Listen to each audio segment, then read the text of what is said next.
கரங்களை உயர்த்தி ஹல்லேலூயா. ஏசாயா தீர்க்கதரிசன புஸ்தகம் 44வது அதிகாரம். ஏசாயா 44வது அதிகாரம் அதனுடைய 24வது வசனத்தை வாசிக்க கேட்கலாம். உன் மீட்பரும் தாயின் கர்ப்பத்தில் உன்னை உருவாக்கினவருமான கர்த்தர் சொல்லுகிறதாவது, நானே எல்லாவற்றையும்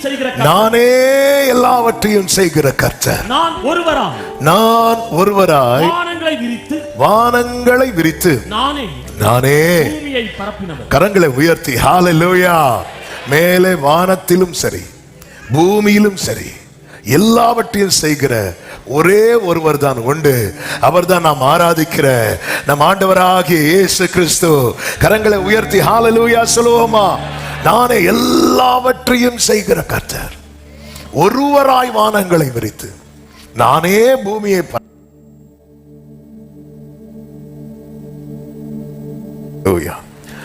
வேறொருடைய உதவி தேவைப்படாத ஒரே ஒருவர் தான் உண்டு. வேற எல்லாருக்குமே வேறொருடைய உதவி தேவைப்படும்.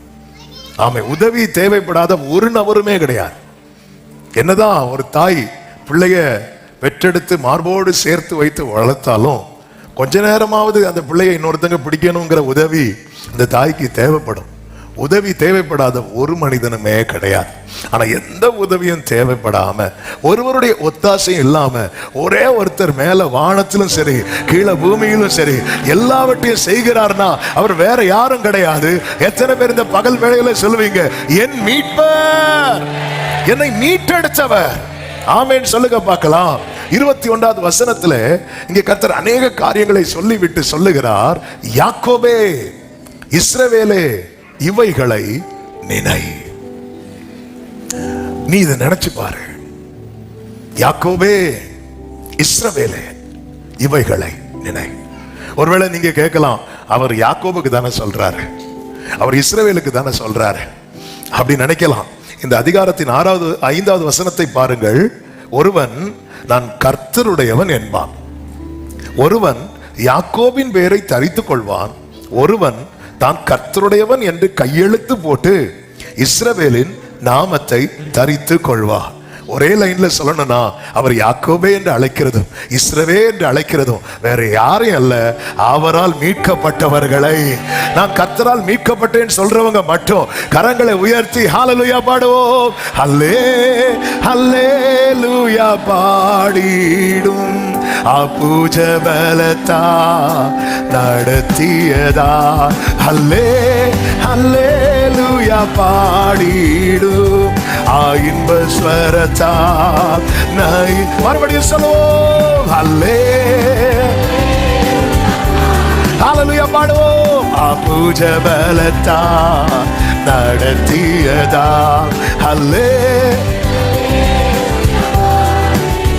ஆமென். இன்ப ஸ்வரத்தால் நைச்சதினா. யாக்கோபே இவைகளை நினை, இவைகளை நினை. எவைகளை நினைக்கணும்? இங்க கர்த்தர் என்ன சொல்ல விரும்புகிறார் தெரியுமா? நீங்க கவனிச்சீங்கன்னா அதனுடைய 2வது வசனத்தில் சொல்லப்பட்டிருக்கிறது, உன்னை உண்டாக்கினவரும் தாயின் கர்ப்பத்தில் உன்னை உருவாக்கினவரும் உனக்கு துணை செய்கிறவரும் ஆகிய கர்த்தர். ஆமென். யாக்கோபே உன் மீட்பர் யார் தெரியுமா? யாரோ உண்டாக்கினவர் அல்ல. உன் மீட்பர் யார் தெரியுமா? உன்னை உண்டாக்கினவர். சத்தமா ஆமென் சொல்லுங்க பார்க்கலாம்.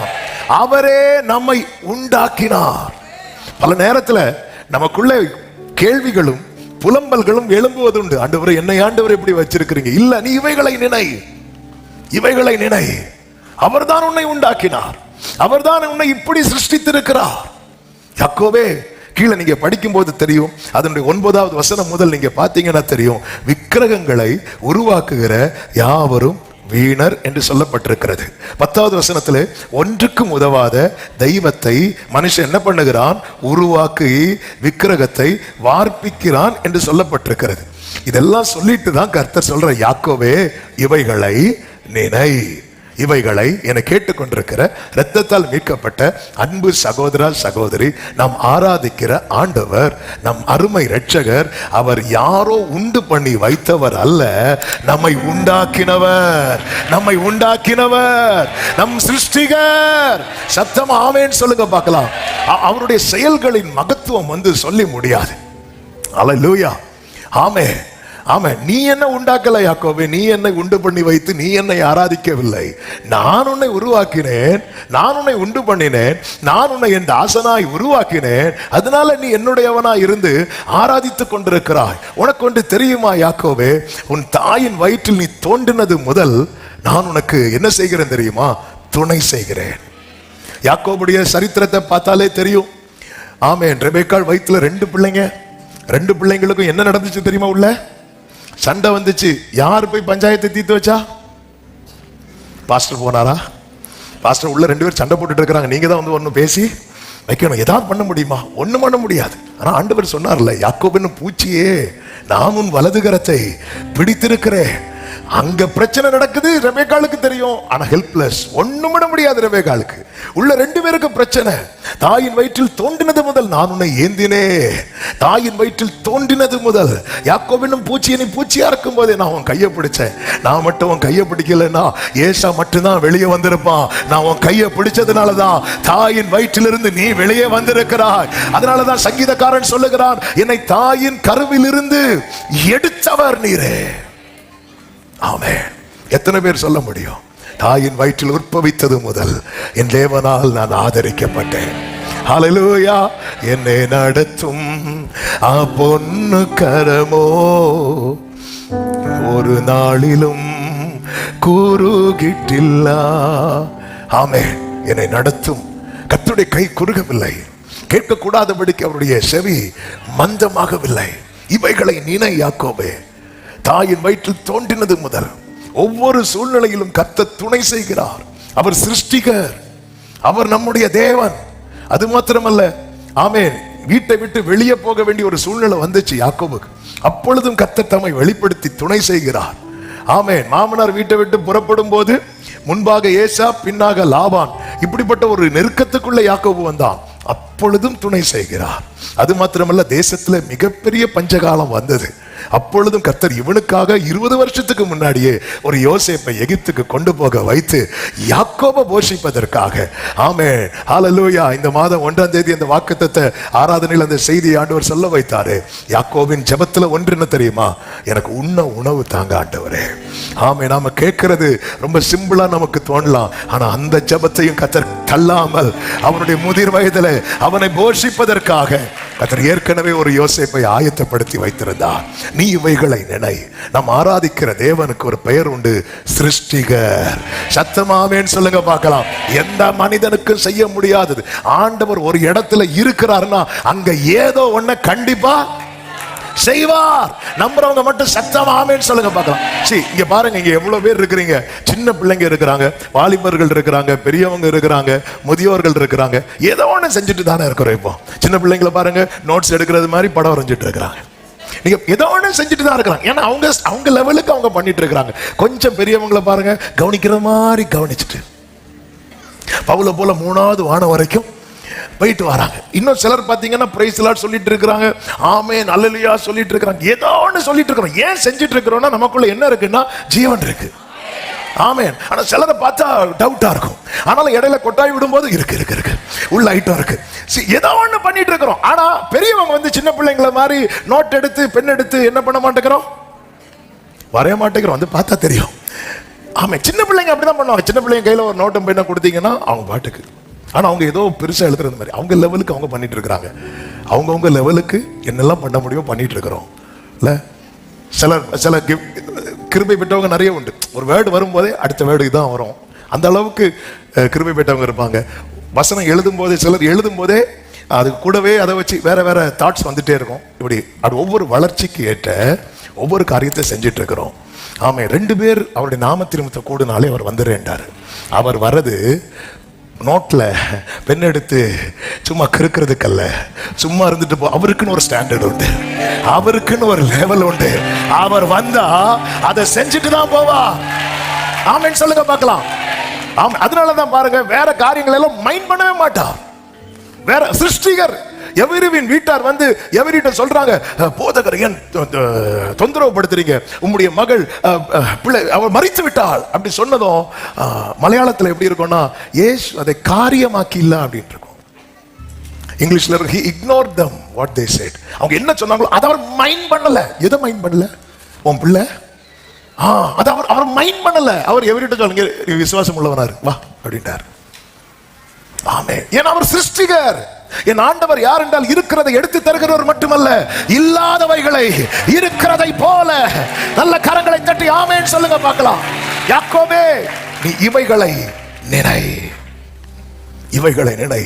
மற்றவர்கள் எல்லாம் தங்கள் தங்கள் பாருங்க, நீங்க கீழே படிச்சீங்கன்னா தெரியும், எது எது மனுஷனுக்கு பிரயோஜனப்பட்டதோ அதை எல்லாம் ஒரு பகுதியை தனக்கென்றும் பயன்படுத்திக் கொண்டு இன்னொரு பகுதியை தெய்வமாய் வைத்து வழிபட்டான். ஆமென்.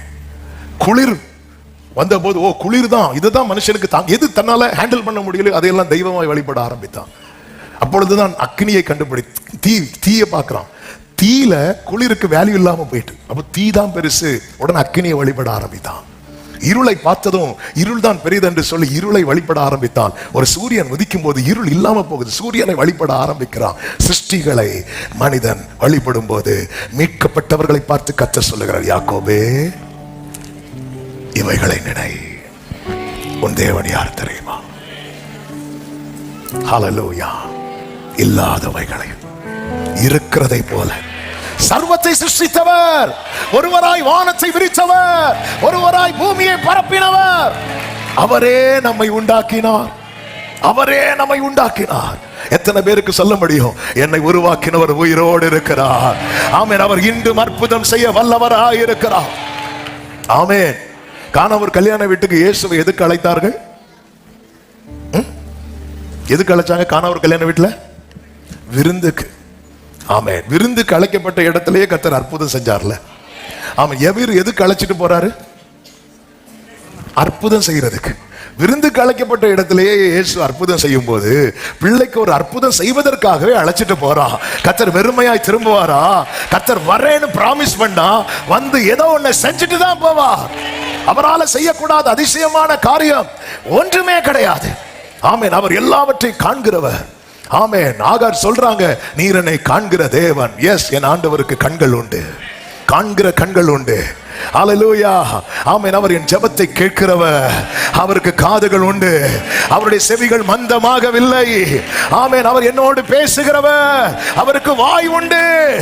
ஆமென். சுகந்த வாசனை கர்த்தர் முகந்தார் என்று நோவா பேழைக்குள்ள வெளியே வந்து பலி செலுத்துவார் பாருங்க, சுத்தமான பலி செலுத்துவார். அந்த சுகந்த வாசனை கர்த்தர் முகந்தார். எஸ், அவருக்கு மூக்கு உண்டு. ஆமென். ஹல்லேலூயா. ஆமென். ஹல்லேலூயா. நடந்து போயிட்டு இருக்க இயேசு நிக்கிறார். நின்னு திரும்பி கேட்கிறார், என்ன தொட்டது யாரு? என்ன தொட்டது யாரு? அவருக்கு உணர்வு உண்டு. ஆமென். நான் யாரை ஆராதிக்கிறேன்? இந்த வார்த்தை சொல்லும் போது எத்தனை பேர் சொல்ல முடியும், அவர் என் பக்கத்துல தான் நிற்கிறார், என் கூடவே நிற்கிறார். நான் இந்த சத்தத்தை கேட்டுக்கொண்டிருக்கும் போதே யாக்கோபே இவைகளை நினை. ஹல்லே ஹல்லேலூயா. வர்ஷிப். ஆமென். பூஜை பல வர்ஷிப் பண்ண விரும்புறவங்க கைகளை உயர்த்தி சத்தமா ஹல்லே ஹல்லேலூயா பாடிடும். இன்ப ஸ்வரத்தால் நைச்சதினா ஹல்லே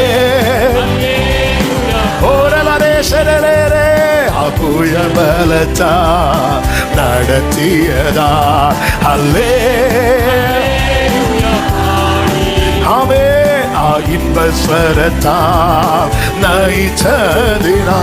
அது மாத்திரமல்ல, யாக்கோபே இவைகளை நினை. என்ன நினைக்கணும்? அதனுடைய 6வது வசனத்திலே கர்த்தர் இப்படி சொல்லுகிறார், நான் முந்தினவரும் நான் பிந்தினவரும் தானே, என்னை தவிர தேவன் இல்லை என்று இஸ்ரவேலின் ராஜாவாகிய கர்த்தரும் சேனைகளின் கர்த்தராகிய அவருடைய மீட்பரும் சொல்லுகிறார். நான் முந்தினவரும் பிந்தினவரும் தானே. ஆமென். நான் எப்போதும் இருக்கிறவர், என்றென்றைக்கும் இருக்கிறவர். மோசே கேட்கிறார், ஆண்டவரே ஜனங்கள் உம்முடைய நாமம் என்னவென்று கேட்டால், ஆமே நான் என்ன சொல்லுவேன் ஆண்டவரே? அப்படி சொல்லும் போது கர்த்தர் என்ன சொன்னார் தெரியுமா? நான் இருக்கிறவராகவே இருக்கிறேன். ஆமே சொல்லிவிட்டு சொல்லுகிறார், நான் ஆபிரகாமின் தேவனும் ஈசாக்கின் தேவனும் யாக்கோபின் தேவனுமா இருக்கிறேன். மோசே உனக்கு ஆபிரகாம தெரியும்ல? தெரியும் ஆண்டவரே. இப்போ ஆபிரகாம் இருக்கிறானா? இல்ல ஆண்டவரே. ஆனால் நான் ஆபிரகாமோடு இருந்தேன், இப்போ ஆபிரகாம் இல்ல, ஆனா நான் இருக்கிறேன். நான் ஈசாக்கோடு இருந்தேன், இப்பொழுது ஈசாக் இல்ல, ஆனா நான் இருக்கிறேன். நான் யாக்கோபோடு இருந்தேன், இப்பொழுது யாக்கோப் இல்ல, நான் இருக்கிறேன். இருக்கிறவராகவே இருக்கிறேன். மோசையின் காலம் முடிய நேரம் வருகிறது. கர்த்தர் மோசையை கொண்டு யோசுவாக்கு சொல்ல வைக்கிறார், நீ யோசுவாவை பார்த்து சொல்லு, அவர் உன்னோடு இருப்பார். ஒரு தேவ பிள்ளைக்கு கொடுக்கப்பட்ட ஒரு மிகப்பெரிய ஒரு உறுதியான, ஆமை நித்தியத்தை நோக்கி முன்னேறி செல்லுகிற வாக்குத்தத்தத்தை சுதந்திரிப்பதற்கு ஏதுவான ஒரு உறுதியான வாக்குத்தத்தம் என்ன தெரியுமா? நான் உன் கூட இருக்கிறேன். அதனாலதான் யெஷூரனே, யாக்கோவே, பயப்படாதே, பயப்படாதே. ஆண்டவரே தண்ணீர், ஆண்டவரே, ஆண்டவர் அக்கினி, ஆண்டவரே இங்க பாரு, நான் இருக்கிறேன். நான் இல்லைன்னா நீ பயப்படு. அவன் என்ன வச்சுன்னு பயப்படாத, நான் இருக்கிறேன். ஹல்லேலூயா. கிதியோன் மீதியானியருக்கு பயந்து அவங்க வர்றதுக்கு முன்னாடி கொஞ்சம் கோதுமையாவது நான் காப்பாத்திரணும்னு சொல்லி அவன் போரடித்து கொண்டிருக்கும் போது கர்த்தர் அங்க வந்து நின்று சொல்றார், பராக்கிரமசாலியே, கர்த்தர் உன்னோடு இருக்கிறார். அவ்வளவுதான். ஒரு தேவ பிள்ளைக்கு இது போதும், இது போதும். கர்த்தர் என்னோடு இருக்கிறார். இயேசு கிறிஸ்து உயிர்த்தெழுந்து எடுத்துக்கொள்ளப்படுவதற்கு முன்னே சீஷர்கள் எல்லாம் அழைத்து கொடுத்த வாக்குத்தத்தம் என்ன தெரியுமா? உலகத்தின் முடிவு பரியந்தம் நான் உங்களுடனே கூட இருக்கிறேன். ஹல்லேலூயா. பத்ம தீவுல யோவானுக்கு முடிவு எழுதுகிறான் டொமிஷியன். அந்த தீவுல யோவானை தூக்கி போடுறான். இதான் முடிவு, இதான் கடைசி, இதுதான் முடிவு என்று இருக்கும்போது அந்த இடத்துல கர்த்தர் தம்மை எப்படி வெளிப்படுத்தினார் தெரியுமா? நான் ஆதியும் அந்தமும் அல்பாவும் ஓமேகாவுமாக இருக்கிறேன். ஆம், இங்க பாரு, முடிவு நான் தான் டிசைட் பண்ணுவேன். நான் இருக்கிறேன், கர்த்தர் இருக்கிறார். அக்கினி 7 மடங்கு அதிகமானாலும் அதில் கர்த்தர் இருக்கிறார். ஆமென். கடல் கொந்தளித்தாலும் கர்த்தர் இருக்கிறார். ஆமென். பவுல் சொல்லுகிறார் தீமோத்தேயுக்கு எழுதும் போது, நான் முதலாம் விசை உத்தரவு சொல்ல நிற்கையில் என்னோடு கூட ஒருவரும் இல்லை, அந்த குற்றம் அவர்கள் மேல் சுமராதிருப்பதாக. என்ன ஒரு தெளிவான பார்வை பாருங்க. என் கூட இல்லைங்கிறதும் அவன் குற்றப்படுத்தல. ஏன் குற்றப்படுத்தலைன்னா பவுலுக்கு தெரியும் எல்லாருக்கும் எப்பவுமே நம்ம கூட இருக்க முடியாது. இது உண்மை. யாக்கோபு கிட்ட கேட்கலாமா, யாக்கோபே உங்களை யாருக்கு ரொம்ப பிடிக்கும் அப்படின்னு கேட்டா யாக்கோபு சொல்லுவாரு, எங்க அம்மாவுக்கு என்ன ரொம்ப பிடிக்கும் அப்படிம்பாரு. உங்க அம்மா எப்பவுமே அவங்க கூட இருந்தாங்களா அப்படி கேட்டா இல்ல இல்ல இல்ல. ஆமா, எங்க அம்மா சொன்னாங்க உன் மேல் விழும் சாபம் என் மேல் விழும் சொல்லிட்டு அடுத்த நாள் வீட்டை விட்டு போன்ட்டாங்க. யோசேப்பை கூப்பிட்டு கேட்கலாமா, யோசேப்பே உன்னை யாருக்கு ரொம்ப பிடிக்கும்? என்ன எங்க அப்பாவுக்கு ரொம்ப பிடிக்கும். அப்படியா? எதை வச்சு சொல்றேன்? எங்க அப்பா எப்பவுமே என்ன கூடவே வச்சிருப்பார். எங்க அப்பா எல்லாருக்கும் நார்மலா ட்ரெஸ் வாங்கி கொடுக்கும் போது எனக்கு மட்டும் பல வர்ண அங்கி வாங்கி கொடுப்பார். அப்படியா யோசேப்பே? ஓகே, உங்க அப்பா எப்பவுமே உன் கூட இருந்தாரா? இல்ல இல்ல, எப்பவுமே. ஆமென். ஹல்லேலூயா. இதுதான் கர்த்தர் சொன்னார், ஸ்திரீயானவள் தன் கர்ப்பத்தின் பலகனை மறப்பாள். முடியாது, சான்ஸ் இல்ல. அவர்கள் மறைந்தாலும் சான்ஸ் இருக்கு. எல்லாருக்கும் எப்பவுமே கூட இருக்க முடியுமா? முடியாது. எனவேதான் இந்த இந்த இந்த பார்வை இருந்ததுனாலதான் யாக்கோபு யோசேப்பை ஆசீர்வதிக்கும் போது என்ன சொல்லுவார் தெரியுமா? அவர் உன் கூட இருப்பார். அப்பாக்கு எப்பவுமே உன் கூட இருக்க முடியாது. ஹல்லேலூயா. நான் இல்லாம நீ வாழ்ந்துடலாங்கிறது ப்ரூவ் ஆயிட்டு யோசேப்பே. ஆனா உனக்கு தெரியணும், ஆமா, எங்க அப்பா இல்லாம நான் வாழ்ந்துருவேன், எங்க அம்மா இல்லாம நான் வாழ்ந்துருவேன், என் சகோதரர்கள் இல்லாம நான் வாழ்ந்துருவேன். ஆனா என் கர்த்தர் இல்லாம என்னால வாழ முடியாது, என்னால வாழ முடியாது. ஒரு தேவ பிள்ளைக்கு அது தெரிஞ்சிருக்கணும். ஹல்லேலூயா. ஆகார் பாருங்க, பிள்ளைய ஒரு செடிக்கு கீழே வச்சுட்டு பிள்ளை சாகிறத நான் பார்க்க மாட்டேன்னு சொல்லிட்டு ஓடி போய் ஓன்னு அழுறா. ஆண்டவர் வந்து என்ன சொல்வார் தெரியுமா? பிள்ளை இருக்கும் இடத்தில் அதன் சத்தத்தை கேட்ட. இப்ப பிள்ளை என்ன சவுண்டு போடுதுன்னு உனக்கு தெரியுமா ஆகாரே? தெரியாது. இப்ப யாக்கோபு எதை தலைக்கு கீழே வச்சு படுக்கிறான்னு தெரியுமா ரெபேக்காளே? தெரியாது. இப்போ யோசேப்பு எந்த நிலையில இருக்கிறான்னு தெரியுமா யாக்கோபே? தெரியாது. நமக்கு தெரிஞ்சது கொஞ்சம். எனவேதான் ஒரு தேவ பிள்ளை கலங்க கூடாது. என் தகப்பனார் மரிப்பதற்கு, அதாவது திங்கட்கிழமை மரிக்கிறாங்கன்னா சனிக்கிழமை இரவு கர்த்தர் பேசுகிறார், மலைகள் விலகினாலும் பர்வதங்கள் நிலை பெயர்ந்தாலும் என் கிருபை உன்னை விட்டு விலகாதிருக்கும் என்றார். என் தகப்பனார் மரித்த போது அப்பா இல்லாம வாழவே முடியாது, அப்படிதான் மைண்ட்ல செட் பண்ணிட்டு இருந்தேன். ஆனால் இத்தனை ஆண்டுகள் ஒன்றை புரிந்து கொண்டேன், யார் இல்லைனாலும் வாழ முடியும், ஆனால் என்னை உருவாக்கிற கர்த்தர் மட்டும் இல்லைனா. இது ஒரு தேவ பிள்ளைக்கு தெரியணும். தெரிகிறது மட்டும் இல்ல, நம்முடைய தலைமுறைக்கு என்ன செய்யணும் தெரியுமா? இதை சொல்லிக் கொடுக்கணும். அதுதான் யாக்கோபு சொல்லிக் கொடுக்கிறார். ஆமென். இங்க பாரு யோசேப்பே, ஆமென், நீ கனித்தரும் செடி, உன்னுடைய கொடி சுவர் மேல் படர்ந்தது. வில் வீரர் என்ன பண்ணாங்க தெரியுமா? உன்னை மனமடிவாக்குனாங்க. ஆனாலும் உன் வில் எப்படி இருந்துச்சு தெரியுமா? உறுதியா இருந்துச்சு. அவன் 17 வயசு வரை என்னால உறுதியா இருந்துன்னு சொல்லலாம், ஆனா உனக்கு பிரச்சனையே 17க்கு அப்புறம் தான். ஆனா அப்படி இருக்கும் போதும் உன் வில் எப்படி உறுதியா இருந்துச்சுன்னா, அது சர்வ வல்லவருடைய கரங்களாலே, உன் தகப்பனுடைய கரங்களால் அல்ல, சர்வ வல்லவருடைய கரங்களாலே அப்படி ஆயிற்று. அதனால நான் சொல்றேன், உன் தகப்பனுடைய தேவன். ஹல்லேலூயா. ஆமா, பிள்ளைங்கிட்ட தகப்பனுடைய தேவனை சொல்லி பழகிடணும். பாரு, எல்லாம் உங்க அப்பாவிலேயே வந்துச்சு, ஒழுங்கா இருந்துக்கோ அப்படி சொல்லி பிள்ளைகள் அப்படியே டியூன் பண்ணி வளர்த்துட்டா, நாளைக்கு இல்லைங்கிற நிலைமை வரும்போது பிள்ளைங்க தளர்ந்துருவாங்க. இங்க பாரு யோசேப்பே, நீ இன்னைக்கு இப்படி வளர்றதுக்கு காரணம் என்ன தெரியுமா? அப்பா நீங்க தானப்பா? இல்ல, உங்க அப்பாவுக்கு ஒரு தேவன் உண்டுப்பா, அவர்தான். யோசேப்பே, இன்னைக்கு நீ ஊருக்கே சாப்பாடு போடுறல்ல, உங்க அப்பா சாப்பாடுக்காக அவர்கிட்ட ஜெபம் பண்ண தெரியுமா? உங்க அப்பாவுக்கு ஒரு தேவன் உண்டு. எனவே தான் எலியா எடுத்துக்கொள்ளப்பட்ட போது எலிசா எலியா எங்கேன்னு தேடல, எலியாவின் தேவன் எங்கே என்று தேடினா. ஆமென். ஈசாக்கு, அப்பா பலிக்கான ஆட்டுக்குட்டி எங்கன்னு அவரை தேட ஆரம்பிச்சான் பாருங்க. ஆபிரகாமுக்கு அதுவரை 3 நாள் பேசாத ஆபிரகாம், என்ன பேசுன்னு தெரியல, எந்த கொஸ்டின் கேட்டாலும் ஆன்சர் இல்ல. 3 நாள் பேசாத ஆபிரகாம், என் பிள்ளை சரியான ஆளை தேட ஆரம்பிச்சுட்டான்னு தெரிஞ்சதும் அவனை பார்த்து சொல்றாரு, கர்த்தர் பார்த்துக் கொள்வார். நீ தேடிட்டல்ல சரியான நபரை, ஆட்டுக்குட்டியை தேடிட்டல்ல, ஆராதனைக்குரியவரை தேடிட்டல்ல. இந்த இடத்துல ஈசாக்கு வந்து, அப்பா 3 நாள் ஆச்சுப்பா, அம்மா எங்கப்பா? தேடல, ஆட்டுக்குட்டி எங்கப்பான்னு தேடுறான். நீ இந்த சோதனையின் பாதையில தேட வேண்டியவரை தேடிட்ட பாரு. என்னைக்குமே ஒரு தேவ பிள்ளை புரிந்து கொள்ள வேண்டும், முந்தினவரும் பிந்தினவரும் அவர் ஒருவர் மட்டுமே. ஆமென். என்னை தவிர யாக்கோபே இதை நினை, அவரை தவிர வேற யாரும் கிடையாது. யாக்கோபே, இவைகளை நினை. இது உனக்கு நினைக்கிறது மட்டும் இல்ல, நீ உன் தலைமுறைக்கு சொல்லு, தலைமுறைக்கு சொல்லு. ஆமே, இதெல்லாம் ஆமே. அப்பா இதெல்லாம் நீங்க எனக்கு வாங்கி கொடுத்தீங்களா? ஆண்டவர் வாங்க வச்சாருப்பா உனக்கு கொடுக்கறதுக்கு. எல்லாத்துலயும் ஆண்டவரை முன்னிறுத்திட்டோன்னு வைங்களேன், ஒருவேளை நம்ம இல்லாத சூழ்நிலையிலும் பிள்ளைங்க நாங்க யாரும் இல்லை அப்படிங்கிற உணர்வு அந்த பிள்ளைகளுக்கு வர ஆண்டவர் விட்டவே மாட்டார். ஆண்டவர் அப்படிதான் சீச்சர்களை அப்படித்தானே டியூன் பண்ணிட்டு போனார். நான் போறேன்னு சொன்னதை நினைச்சு ஃபீல் பண்றீங்களா? கவலைப்படாதீங்க. ஆமே, வேறொரு தேற்றவாளன் வருவார், உங்களை நான் திக்கற்றவர்களாக விட. நீங்க திக்கற்றவர்கள் கிடையாது. யாரு சொன்னா நீங்க யாரும் இல்லாதவங்க? யாரு சொன்னா நீங்க அனாதைன்னு? அப்படிலாம் கிடையாது. இப்படிதான் ஆண்டவர் டியூன் பண்றார். சீஷர்களை டியூன் பண்ணி அதனுடைய ரிசல்ட் என்ன தெரியுமா? அவர் எடுத்துக்கொள்ளப்படும் போது கைகளை நீட்டி சீஷர்களை ஆசீர்வதிக்க சீஷர்கள் சந்தோஷத்தோடு எருசலேமுக்கு போனாங்களாம். சந்தோஷத்தோடு, கண்ணீரோடு போகல, ஐயோ போயிட்டாரே அப்படி போகல, அவங்க சந்தோஷத்தோடு எருசலேமுக்கு போறாங்க. ஏன்னா அவங்களுக்கு தெரியும், எங்க கூட தான் அவர் இருக்கிறார், அவர் எப்போதும் இருக்கிறவர். ஒரு தேவ பிள்ளைக்கு இந்த நிச்சயம் இருந்துச்சுன்னா, முன்பாக இருக்கிற யோர்தான் ஒரு தடை இல்லை. ஆமென். உண்மையிலே எலிசா எலியாவை தேடி இருப்பான் என்றால் அந்த யோர்தானை கடந்திருக்க மாட்டான். அவன் எலியாவின் தேவனை தேடினதுனால கொஞ்சம் முன்னாடி எலியாவோடு எலிசா யோர்தானை கடந்தான். இப்பொழுது தனியா கடக்கக்கூடிய சூழ்நிலை வந்த போதிலும் இந்த எலிசாவால அந்த யோர்தானை கடக்க முடிந்தது.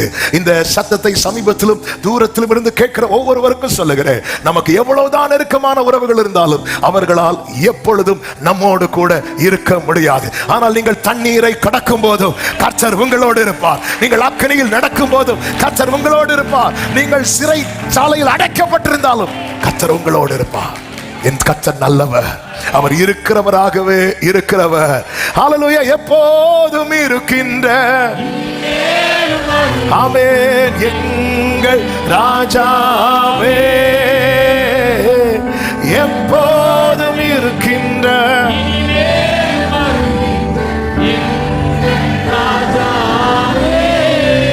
நாமம் வாழ்க, உம் நாமம் வாழ்க, உம் சித்தம் நிறைவேறுக. உம் நாமம் வாழ்க. Yes, Father. கைகளை அசைத்து ஆராதனை, ஆராதனை.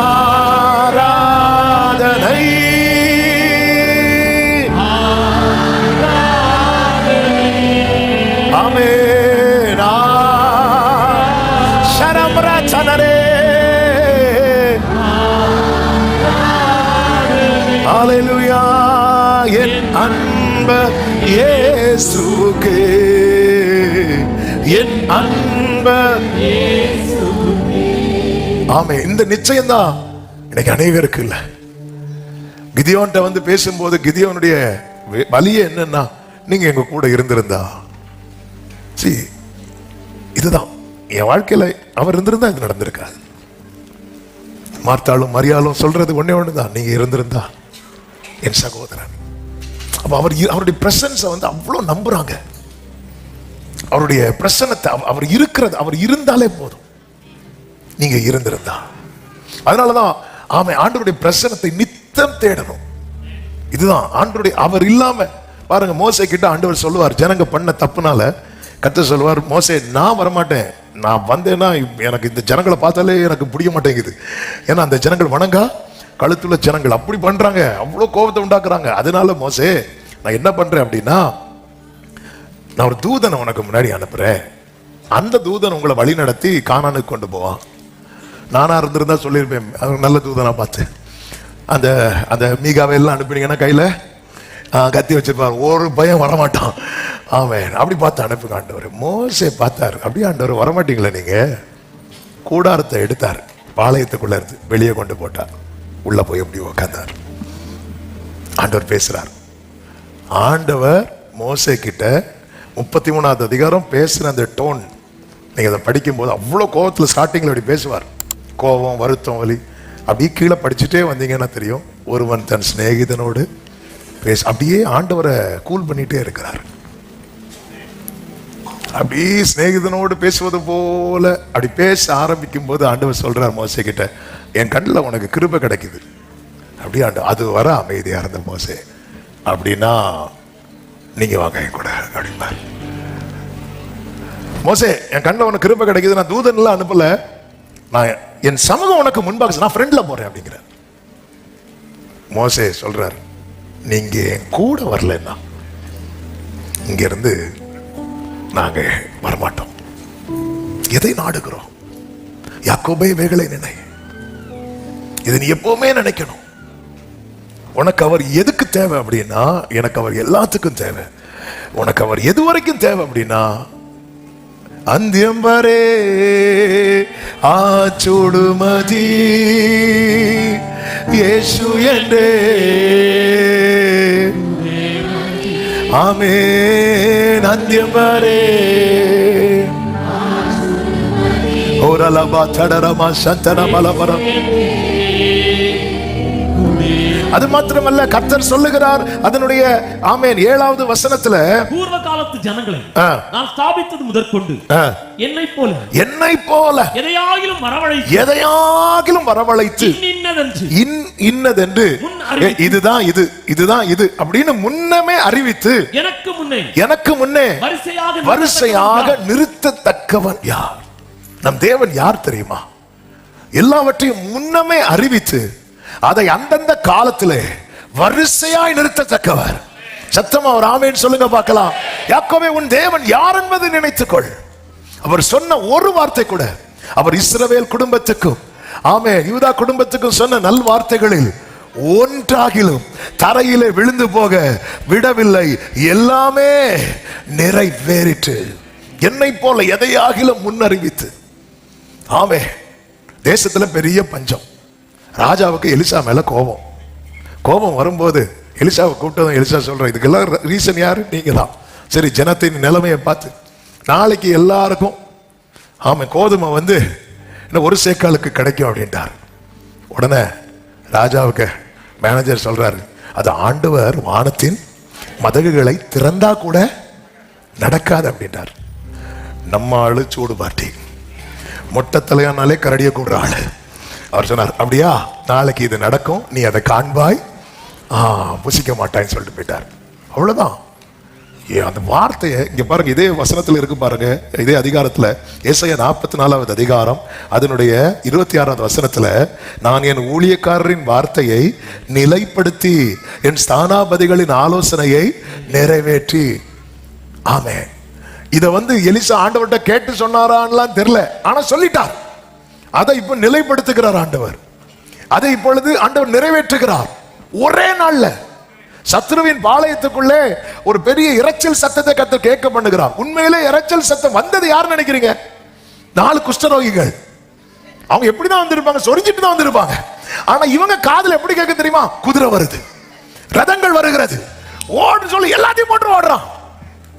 என் ஆண்டவருடைய செயலை பார்த்தீர்களா? ஆமென்.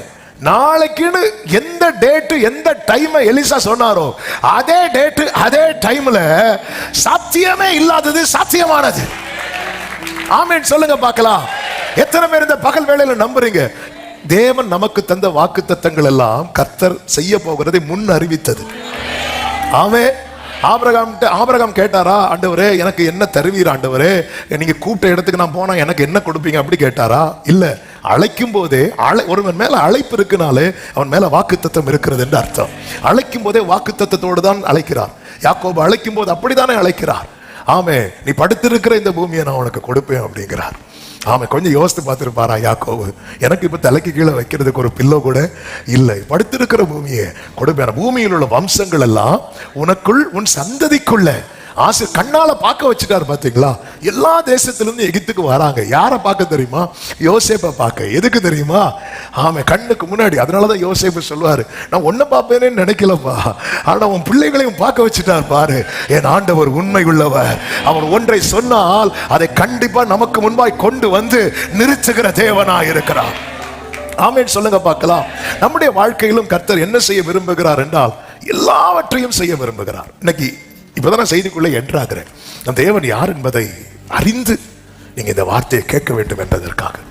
ஆனா எல்லார் வாழ்க்கையிலும் எல்லாம் செய்யப்படுகிறதா அப்படின்னு கேட்ட ஒரு பெரிய கேள்விக்குறி. ஏன் அது முடிய மாட்டேங்குதுன்னா, நம்ம ஆண்டவருக்கு அந்த அளவுக்கு ஸ்பேஸ் கொடுக்கவில்லை. ஏற்கனவே சொன்ன 1-2 வார்த்தைகளை தேவைப்படுகிறதுனால சொல்ல விரும்புகிறேன். எடுக்க வேண்டாம், நீங்கள் கவனிங்க, நேரம் இல்லாததுனால. லூக்கா 4வது அதிகாரத்தில் 2 இடத்துல போய் ஜீசஸ் பிரீச் பண்ணுவாங்க. ஒன்று தாம் வளர்ந்த ஊராகிய நாசரேத்து ஊர்ல. அங்க இயேசு புஸ்தக சுருள் கொடுக்கப்படுகிறது, வாசிக்கிறார். ஏசாயா 61வது அதிகாரத்தை வாசிக்கிறார். கர்த்தருடைய ஆவியானவரின் மேல் இருக்கிறார். சிறுமைப்பட்டவர்களுக்கு அவன் தரித்திரருக்கு சுவிசேஷம், காயம்பட்டவர்கள், இப்படி அந்த ஆறுதலான வார்த்தைகள் எல்லாம் பேச பேச பேச ஜனங்களுக்கு அது ரொம்ப பிடிச்சு போச்சு. அவருடைய கிருபையுள்ள வார்த்தைகளை குறித்து நல்ல சாட்சி கொடுக்குறாங்க. சாட்சி கொடுத்ததுக்கு அப்புறம் ஆண்டவர் ஸ்டாப் பண்ணல. ஆண்டவர் அடுத்த கட்டத்துக்கு போக ஆரம்பிக்கிறார்.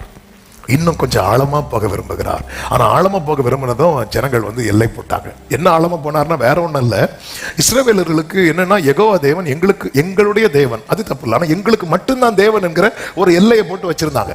ஆண்டவர் என்ன பண்ணார் அப்படின்னா, அந்த எல்லையை உடைக்கிறார். அந்த எல்லையை உடைச்சு சாரிபாத் விதவையை உள்ள கொண்டு வரார். இஸ்ரவேல்ல எத்தனை விதவைங்க இருந்தாங்க. அப்படி இருந்தாலும் கர்த்தர் எலியாவை எங்கதான் அனுப்புனாரு? சாரிபாத்துக்கு தானே அனுப்புறான். அப்படி சொன்ன உடனே ஜனங்க யோசிக்கணும், ஆமா இல்ல, ஏன் அப்படி அனுப்புறான்? அப்படி கேள்வி வந்துச்சுன்னா அடுத்த ஆன்சர் வந்திருக்கும். ஆனா இவங்களை யோசிக்க, என்ன இவரு புறஜாதியை உள்ள கொண்டு வராரு? அதோட விடல, எத்தனை குஷ்டரோகிங்க இருந்தாங்க. ஆனா எலிசா யாரை மட்டும்தான் சுகமாக்குனாரு? நாகமான ஒரு சீரியக்காரனை உள்ள கொண்டு வரார். இவ்வளவுதான். அடுத்த பாயிண்ட் யாரை கொண்டு வராருன்னு தெரியல. ஒருவேளை ரூத்தை கொண்டு வந்திருக்கலாம். ரூத் வந்துட்டாங்க. இப்படி ஒவ்வொருத்தரையா ஆண்டவர் உள்ள கொண்டு வரலாம். அதுக்குள்ள இயேசு என்ன பண்ணாங்கன்னா, ஆலயத்தை விட்டு வெளியே கொண்டு போயிட்டாங்க. அந்த இடத்துல அவருடைய வார்த்தையில் இருக்கிற கிருபை மட்டும்தான் வெளிப்பட்டது, வேற ஒண்ணும் வெளிப்படல. அவர் வெளியே கொண்டு போய் மலையிலிருந்து கீழே தள்ளிவிடலான்னு பார்க்கும்போது இயேசு அங்கிருந்து விலகி போயிட்டார். விலகி போய் எங்க போவார் தெரியுமா? கப்பர்நகூமுக்கு போவார். கப்பர்நகூம்ல ஓய்வு நாட்கள்ல ஜனங்களுக்கு போதகம் பண்ணினார் இருக்கும். 32வது வசனத்துல எப்படி இருக்கும் தெரியுமா? அவருடைய வசனம் அதிகாரம் உள்ளதா இருந்தபடியால் அந்த அதிகாரம், அந்த வல்லமை. ஏன்னா கப்பர்நகூம்ல அவ்வளவு ஸ்பேஸ் கொடுக்குறாங்க ஜீசஸுக்கு. அதுக்கு ஒரு அடையாளம் தான், ஒருத்தன் வீட்டுல போய் ஆண்டவர் உட்கார்ந்து பிரீச் பண்ணிட்டு இருக்கும் போது திடீர்னு கட கட கடன்னு சவுண்டு கேட்குது. என்ன சவுண்டுனா, வீட்டு மேல எதை பிரிக்கிறாங்க? கூரையை பிரிக்கிறாங்க. ஆமே, நம்ம இருக்கிற சேர்ல ஒருத்தங்க பைபிளை வச்சாலே நமக்கு பல்லு கடிக்கிற சவுண்டு தான் வரும். ஆனா இங்க கூரையை பிரிக்கிற சவுண்டு கேட்டதுக்கு அப்புறம் ஓனர் ஒண்ணுமே சொல்லல. ஏன்னா என்ன நடந்திருக்கு? கூரையை பிரிக்கும் போது நான் நினைக்கிறேன் அந்த ஓனர் யாரை பார்த்திருப்பாரு தெரியுமா? இயேசுவை பார்த்திருப்பார். இயேசு சொல்லிப்பார், அதான் கூரை தானே, போட்டாண்டு நஷ்டம் எனக்கு இல்ல ஆண்டவர். அந்த கூரையை சரி பண்ணி கொடுத்ததாட்டெல்லாம் பைபிள்ல இல்ல. ஜீசஸ்க்கு ஃபுல் ஸ்பேஸ் கொடுக்குறாங்க. இயேசுக்கு ஃபுல் ஸ்பேஸ் கொடுக்கிற இடத்துல அதிகாரம் இருக்கிறது. என்ன அதிகாரம்? உன் பாவங்கள் உனக்கு மன்னிக்கப்பட்டது. வல்லமை இருக்கிறது. என்ன வல்லமை? உன் படுக்கை எடுத்துக்கொண்டு நட. இது எங்க வெளிப்படலைன்னா நாசரேத்துல வெளிப்படல. ஏன் வெளிப்படலன்னா ஜீசஸ்க்கு ஸ்பேஸ் கொடுக்கல. என் லைஃப் நாசரேயன் என்று தான் அழைக்கப்படுகிறார், அதுல சந்தேகம் இல்லை. நாசரேத்திலிருந்து நன்மை வருமா? எஸ், நம்முடைய தேவனாய் தான் அறியப்படுகிறார். இவங்க ஆராதிக்கிற தேவன். ஆனா நம்ம லைஃப்ல ஒண்ணுமே இல்லையே. என்ன கிரியை நம்முடைய வாழ்க்கையில? ஆமே, கடந்த 10 நாட்கள்ல கர்த்தர் செய்த மகத்துவமான கிரியைகளை சொல்லுங்கன்னு கேட்டா கண்ணை தள்ளிட்டு இருக்கிறோம். நம்ம எல்லாம் கிருபையை சொல்லிட்டு இருக்கிறோம். கர்த்தர் கிருபையா காப்பாத்துறார், நடத்துறார். அதை தாண்டி அந்த வல்லமை உள்ள கிரியை, அதிகாரம் உள்ள கிரியை ஏன் நம்முடைய வாழ்க்கையில அதான் நம்ம கொடுக்க மாட்டேங்கிறோம் ஸ்பேஸ். எந்த அளவுக்கு ஜீசஸுக்கு ஸ்பேஸ் கொடுக்கிறோமோ அந்த அளவுக்கு அவர் செயல்படுவார். எந்த அளவுக்கு இயேசுக்கு இடம் கொடுக்கிறோமோ, ஆமே, இடம் கொடுக்கணும். எவ்வளவு இடம் கொடுக்கணும்? பேதுரு படகு நிக்குது கரையில, இயேசு வரார். நீங்க படிச்சீங்கன்னா தெரியும். அதுல ஏறி சற்றே தள்ளும்படி கேட்டுக்கொண்டு ரிக்வெஸ்ட் பண்றார். அவ எஸ்னா உட்காருவார், கேட்டுக்கொண்டு உட்கார்ந்தார். பேதுரு கொஞ்சம் தள்ளுவியா பேதுரு? ஆமே, பேதுரு தள்ளுறார். அவர் உட்கார்ந்தார். போட் உள்ள போகுது, ஃபுல்லா பேசுறார். அவர் போதகம் பண்ணி முடித்த பின்பு என்று சொல்ல அவரை ஃபுல்லா பேச விடுறார் பேதுரு. ஆமே, அவர் பேசிட்டு இருக்கும்போது அவருக்கு முன்னாடி இருந்து வாட்ச் பார்க்கல. ஆண்டவரே, இரவு ஃபுல்லா நான் தூங்கல. ஆமே, நீங்க என்னடானா பாயிண்டா சொல்லிட்டு இருக்கிறீங்க. அவர் போதகம் பண்ணி முடித்த பின்பு இதுக்கப்புறம் ரிக்வெஸ்ட் பண்ண மாட்டார். அப்புறம் கமெண்ட் தான், ஆழத்து தள்ளி கொண்டு போய் வலைய போடு அப்படிம்பார். வலைய போடு, ஃபர்ஸ்ட் போட்டை தள்ளுவியா அப்படிம்பாரு, இப்போ வலைய போடு அப்படிங்கிறார். ஆமே, ஏன்னா அவ்வளவு ஸ்பேஸ் கொடுக்கிறார் பேதுரு, அவ்வளவு ஸ்பேஸ் கொடுக்கிறார். அதோட ரிசல்ட் என்ன தெரியுமா? அந்த படகு நிரம்பத்தக்க கர்த்தர் மீன்களை கொடுத்தார். நம்ம லைஃப்ல ஆண்டவர் எல்லாவற்றையும் செய்கிறவர். ஆண்டவர் ஒருவராய் வானத்தை விரித்தேன், பூமியை பரப்பினேன். என் வாழ்க்கையில, உன் வாழ்க்கையில இந்த ஒரு காரியத்தை எனக்கு செய்ய முடியாதுன்னு நினைக்கிறியா? இந்த ஒரு செயலை செய்ய முடியாதுன்னு நினைக்கிறியா? நானே அப்படிங்கிறார். இந்த இடத்துல இன்னொரு நபர் இல்ல, அவரே எல்லாவற்றையும் செய்கிறவர். நம்முடைய வாழ்க்கையில தேவன் நடப்பிக்க விரும்புகிற காரியங்கள் அநேகம் இருக்கிறது. நாம் எந்த அளவுக்கு இடம் கொடுக்கிறோம்? எவீரு வீட்டுல பாத்தீங்களா, அந்த வீடை எவீருவின் வீடு. ஆனா அந்த எவீரு வீட்டுல கர்த்தர் கிரியை செய்யணும்னா அவர் தீர்மானிக்கிறார் இந்த வீட்டுல யார் இருக்கணும், யாரு இருக்க கூடாதுன்னு. அந்த வீட்டுல இருக்கிறதெல்லாம் சொந்தக்காரங்க, ரொம்ப நெருங்கினவங்க. இயேசு உள்ள வரும்போதே சொல்றாரு, பேதுரு, யோவான், யாக்கோபு உள்ளவா, மீதி எல்லாரும் வெளியே போ அப்படின்னு. உடனே எவீர் வந்து, ஆண்டவரே ஆண்டவரே, இவங்கள போய் வெளியே போக சொல்றீங்க ஆண்டவரே, அவங்க எனக்கு ஒண்ணு விட்டேனா வெளியே போச்சு. நான் ஏதாவது பண்ணணும்னா இந்த வீட்டுல நான் ஏதாவது செய்யணும்னா இங்க யார் இருக்கணும், யார் இருக்க கூடாது, என்ன இருக்கணும், என்ன இருக்க கூடாதுன்னு தீர்மானிக்கிறது எவீருவா இருக்க கூடாது. எவீருவா இருக்கிறது வரைக்கும் அவர் பார்வையாளராக தான் இருப்பார். அதனாலதான் கல்யாண வீட்டுல இயேசு வந்து அழைத்தது விருந்துக்கு. நம்ம எதுக்கு அவரை அழைக்கிறோங்கிறது ரொம்ப முக்கியம். அழைத்தது விருந்துக்கு. நார்மலா எல்லாருக்கும் கார்டு கொடுக்கிறது போல இயேசுவும் அழைக்கப்பட்டிருந்தார். அவ்வளவுதான், அப்படிதான் இருக்கும் பைபிள்ல. அவர் போறார். என்ன நீ ஒரு கெஸ்டா தான் பாக்குற இந்த வீட்டுல, அதனால எனக்கு உனக்கு என்ன, நீ எதுக்கு கூப்பிட்டீங்க? மரியாள் பாக்குறாங்க. இப்போ அவருக்கு ஸ்பேஸ் கொடுக்கணும். அவருக்கு ஸ்பேஸ் கொடுத்தாதான் கிரியை நடக்கும். நான் சும்மா ஆண்டவரே ஆண்டவரே கூப்பிட்டுட்டீங்க, வாழ்க்கையில் அவருக்கு நான் இடமே கொடுக்கலன்னா அதனால தானே. ஆமே, சங்கீதம் 50 நீங்க படிச்சீங்கன்னா தெரியும். ஆண்டவர் சொல்வார், இவைகளை நீ செய்யும் போது நான் மௌனமா இருந்தேன். ஏன் மௌனமா இருந்தார் தெரியுமா? நீ வார்த்தையை உன் முதுகுக்கு முன்னாடி தூக்கி எறிஞ்சிட்ட. உன் லைஃப்ல ஏன் நான் கிரியை செய்யல, நான் சைலண்ட் ஆயிட்டேன். நான் ஏன் சைலண்ட் ஆயிட்டேன்னா நீ முதுகுக்கு பின்னாடி தூக்கி எறிஞ்சிட்ட. போட்ல என்ன ஏத்தினதுமே சீஷராதுக்கு முன்னாடி ஃபுல் ஸ்பேஸ் கொடுத்தாரு பீட்டர். சீஷர் ஆனதுக்கு அப்புறம் இயேசு வந்ததுமே பின்னாடி பில்லோ போட்டு தூங்க வச்சா. சரிப்பா, நீ என்ன எழுப்புவா, இருக்கு உனக்கு ஆமென். ஹல்லேலூயா. ஆண்டவருக்கு நமக்கு எவ்வளவு இடம் கொடுக்கிறோம், அது ரொம்ப முக்கியம். என் வாழ்க்கையில நான் இடம் கொடுக்கலன்னா, அவர் சொந்த ஊர்ல அவன் நிறைய அற்புதம் செய்யவே இல்லைன்னு ஒரு வார்த்தை இருக்கு, மார்க்ல நினைக்கிறேன், அவரால் செய்யக்கூடாமற் போயிற்று. நமக்கு தெரியாத வசனமாங்க. நமக்கு கேட்கும் போது ஒரு ஆறுதல் இருக்கிறது, ஒரு சமாதானம் இருக்கிறது. அதை தாண்டி அதுல இருக்கிற அதிகாரம் எங்கே நம்ம லைஃப்ல, அதுல இருக்கிற வல்லமை எங்கே நம்ம லைஃப்ல.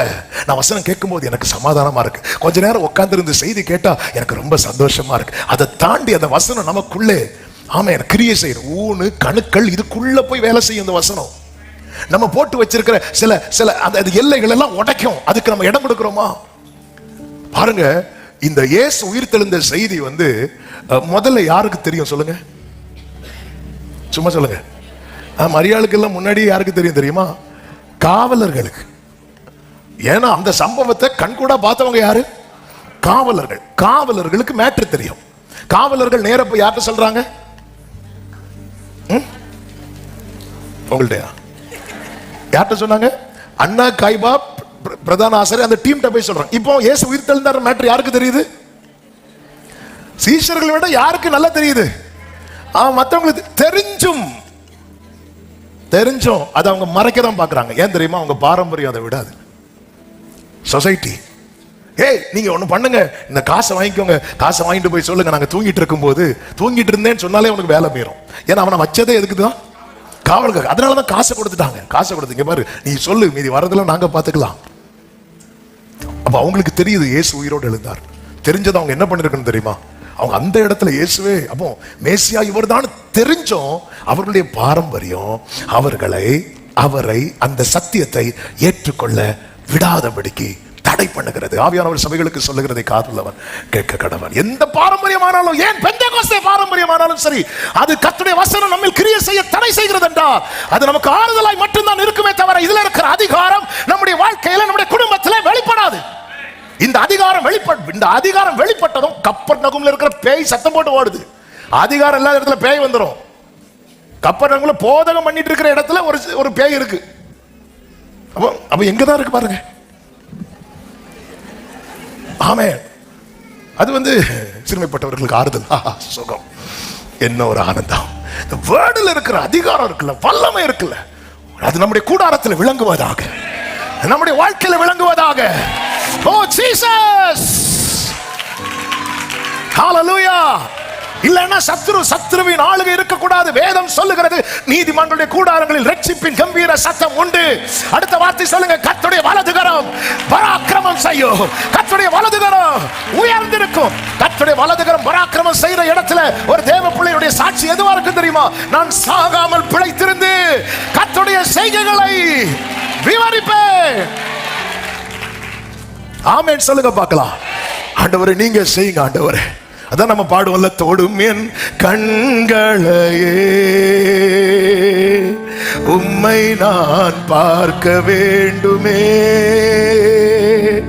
இயேசுவே உம்மையே நான் காண வேண்டும். இந்த பாட்டுல என் கண்ணை தொடுங்க, என் காதை தொடுங்க, என் வாயை தொடுங்க, என் இருதயத்தை தொடுங்க. தொட்டுருங்க. எங்கெல்லாம் கை வைக்கணுமோ கை வைங்க ஆண்டவரே. எது எது உடைக்கணுமோ உடைங்க ஆண்டவரே. பவுலுக்கு தெரியாத பைபிள் கிடையாது.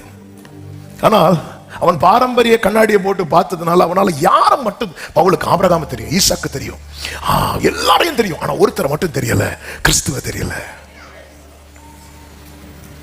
கிறிஸ்துவ தெரியல. கமாலியல் பாதத்துக்கு இழந்து படிச்சவங்க, எந்த பைபிள் காலேஜில் இருந்து படித்தாலும் சரி, ஆமே ஆமே, அவருடைய தொடுதல் இல்லாம இந்த பைபிளை பார்த்தா, பைபிள்ல என்னால கிறிஸ்துவ பார்க்க முடியலன்னா என் கண்ணில் இன்னும் செதில்கள் இருக்கிறது என்று அர்த்தம். எனவேதான் பைபிள் படிக்கும் போதே நீங்க எபிரேயர் 11 படிச்சுட்டு நீங்க ஆதியாகமத்திலிருந்து வந்தீங்கன்னா உங்களுக்கு யாரை பார்க்கலாம் தெரியுமா? இயேசுவை பார்க்கலாம். சோ ஃபர்ஸ்டா பைபிள் படிக்கிறவங்களுக்கு ஒரு சின்ன ஆலோசனை, எபிரேயர் 11 நீங்க படிங்க. விசுவாசத்தினாலே ஆபேல் அப்படின்னு தொடங்கும் பாருங்க. அது எல்லாமே கிறிஸ்த இயேசுவோடு தான் இணைக்க வச்சுட்டே இருக்கும். அதுக்கப்புறம் நீங்க ஆதியாகமத்திலிருந்து இப்படி படிச்சுட்டு வந்தீங்கன்னா உங்களுக்கு எல்லாத்துலயும் யாரை பார்க்கலாம் தெரியுமா? இயேசுவை பார்க்கலாம். அதனாலதான் ஃபுல் பைபிள் தெரிஞ்ச பவுல் பாதி வழியில விழுந்ததும் கேட்ட முதல் கேள்வி, ஆண்டவரே நீர் யார் ஆண்டவரே? இந்த கேள்வி ஏன் இதுவரை கேட்கல. ஆமே, விசுவாசம் எப்படி வரும் தெரியுமா? கேள்வியினால வரும். இப்போ ஆண்டவர் அங்கதான் நம்மை வெளிப்படுத்துகிறார். நீ துன்பப்படுத்துகிற இயேசு நான். அப்படியே போய் உட்காந்துட்டான். வேதம் சொல்லுகிறது, நீ பார்வை அடையும் படிக்கும், பரிசுத்த ஆவியை பெரும்படிக்கும் கர்த்தர் என்னை உன்னிடத்துக்கு அனுப்பினார் என்று அனனியா வந்து தலையில கை வைக்கும் போது அவன் கண்களில் இருந்து செதில்கள் எல்லாம் கீழே விழுது. கீழே விழுந்ததும் பவுல் சொல்றாரு, நான் எபிரேயரில் பிறந்த எபிரேயர், நான் பென்யமின் கோத்திரத்தான், நான் விருத்த சேதனம் உள்ளவன், எல்லாம் ரைட்டு தான். ஆனா எனக்கு லாபமா இருந்த அனைத்தையும் நான் நஷ்டம் என்றும் குப்பை என்று எண்ணிவிட்டேன். எதற்கு தெரியுமா? கிறிஸ்துவை அறிகிற அறிவின் மேன்மைக்காக, கிறிஸ்துவை ஆதாயப்படுத்தி கொள்வதற்காக. அதுவரை நான் என்றிருந்தவன் இப்பொழுது சொல்லுகிறான், நான் அல்ல இயேசுவே,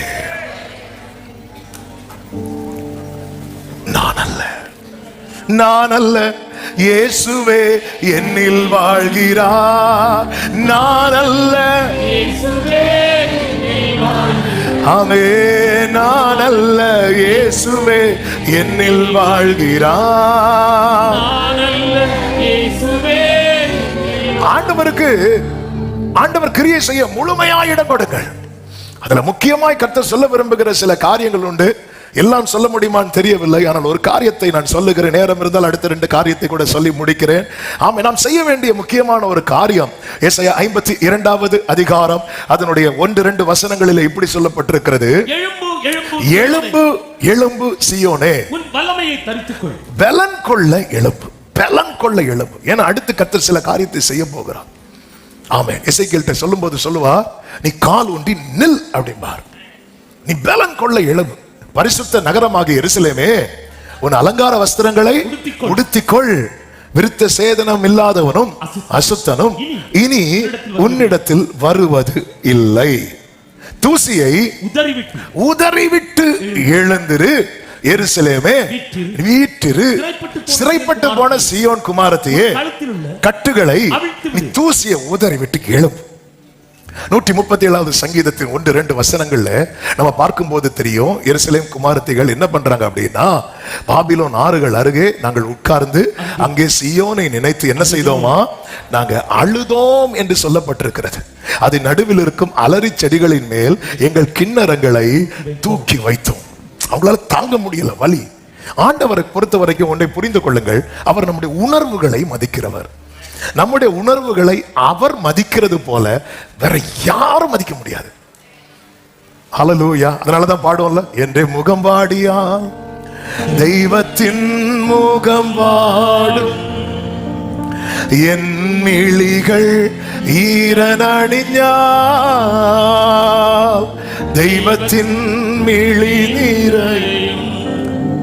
ஆண்டவர் நம்முடைய உணர்வுகளுக்கு முக்கியத்துவம் கொடுக்கிறார், மதிக்கிறார். உபத்திரவப்படுகிறவனுடைய உபத்திரவத்தை அற்பமா எண்ணாமல், அவனுக்கு தம்முடைய முகத்தை மறைக்காமல் அவன் தம்மை நோக்கி கூப்பிடும் போது கர்த்தர் செவி கொடுக்கிறார் என்று சங்கீதம் 22 பார்க்கிறோம். அதே நேரத்தில் எவ்வளவு காலம் தான் அழுதுட்டு இருக்க போறோம்? உட்காந்து அழுதாச்சு, எவ்வளவு காலமா? அடுத்த ஸ்டெப் எப்ப எடுத்து வைக்க போறோம்? அதுதான் கர்த்தர் சொல்ற, தூசியை தட்டிட்டு எழுப்பு, நீ பலன் கொள், நீ பலன் கொள். எத்தனை காலம் இப்படி உட்கார்ந்து அழுது கொண்டு இருக்க போறோம்? ஆண்டவர் என்ன சொல்லுகிறார் சங்கீதக்காரனை கொண்டு? அவர்கள் அழுகையின் பள்ளத்தாக்கை உருவ நடந்து அதை நீரூற்றாக்கி கொள்ளுகிறார்கள். அவர்கள் பலத்தின் மேல் பலனடைந்து சீயோனிலே தேவ சந்நிதியில் வந்து காணப்படுவார்கள் என்று சொல்லப்பட்டிருக்கிறது. ஒரு தேவ பிள்ளை வார்த்தையில பலப்பட்டு அடுத்த ஸ்டெப் எடுத்து வைக்கணும்.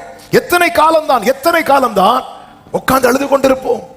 இதைதான் கர்த்தர் சொல்றார், நீ தூசியை உதறி விட்டு எழும்புங்கிறார். ஏசபேலனுடைய வார்த்தை எலியாவை என்ன பண்ணிட்டுனா ரொம்ப சோர்வுக்குள்ளாக்குனதுனால எலியா என்ன பண்றாரு, நேர போய் சூறை செடிக்கு கீழே போய் உட்காந்துட்டார். ஃபர்ஸ்ட் உட்காந்து ஆண்டவரே, என் பிதாக்களை பார்க்கலாம் நான் நல்லவன் அல்ல, என்னை எடுத்துக்கொள்ளும் அப்படி சொல்லி படுத்துட்டார். படுத்ததும் கர்த்தர் தம்முடைய தூதனை அனுப்புகிறார். அந்த தூதனை அனுப்பி தட்டி எழுப்பி பக்கத்துல அப்பமும் தண்ணியும் வச்சு, நீ எழுந்திருந்து இதை புசி அப்படின்னு சொல்லும் போது வேதம் சொல்லுகிறது, 1 ராஜாக்கள் 19வது அதிகாரம் அதனுடைய 6வது வசனத்தில் சொல்லப்பட்டிருக்கிறது, அவன் விழித்து பார்க்கிற போது இதோ ஒரு பாத்திரத்தில் தண்ணீரும் அவன் தலைமாட்டில் இருந்தது. அப்பொழுது அவன் எழுந்திருந்துன்னு அங்க சொல்லல, அவன் படுத்துட்டே என்ன பண்றான் அப்படின்னா புசித்து குடித்து. சிலர் இப்படிதான் பண்றோம், வேதனையில வரும், வேதனையில தான். அதாவது ஆண்டவர் என்ன பண்ணா உடனே கொஞ்சம் அழுறவங்களை கொஞ்சம் அழ விடுறார். ஆனா எவ்வளவு காலம் தான் அந்த கண்ணீரை துடைக்கிறதுக்கு கர்த்தர் அப்பத்தை கொடுக்கிறார். ஆனா என்ன மக்கள் அப்பவும் சாப்பிட்டுட்டு திருப்பி அதே தூசியில போய் உட்கார்றது, அதே தூசியில போய். ஆமென். ஆண்டவரே என் கூட பேசுங்க, ஆண்டவரே என் கூட பேசுங்க, ஆண்டவரே எனக்கு வலி தாங்க முடியல, ஆண்டவரே. வார்த்தை வர, மகளே பயப்படாது, நான் உன் கூட இருக்கிறேன், நன்றி ஆண்டவரே அப்படி சொல்லி வீட்டுல போய் திரும்பியும் இந்த எலியா பண்றது போல நீ எழுந்திருந்து போஜனம் பண்ணு. அவர் எழும்பல. ஆமென். அவர் புசித்து கொடுத்து திருப்பியும் படுத்துக் கொண்டார்.